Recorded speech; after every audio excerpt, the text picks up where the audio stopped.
Rainan Kuningan duga Sabtu 20 November, semengan umahne Gusti Lanang Toye, warga Banjar Tengah, Desa Sidemen, Kecamatan Sidemen, Karangasem, kebakaran.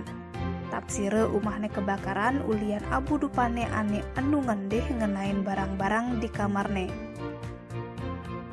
Kapolsek Sidemen AKP Nyoman Mertekaryana nyelasang, uli hasil penyelidikannya ento, panakne tawange mepelalian dupe di kamari.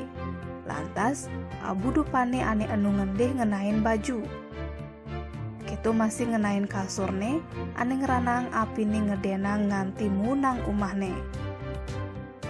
Kejadian itu pertama tawange teken keluarga korban, ulian ninggalin andus mekupuk uli tengah umahne.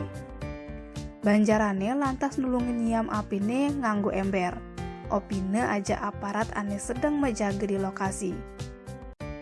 Kebakarane entu ngeranang korban rugi puluhan juta. Aget sing ada korban jiwa pas kebakaran. Kepala Dinas Pemadam Kebakaran dan Penyelamatan Inyoman Siki Ngurah suben nunang tetelu mobil kebakaran uli pos Karangasem. Aget sing mejalan apini ke Tongoslen. Tim Bali Express ngelaporang.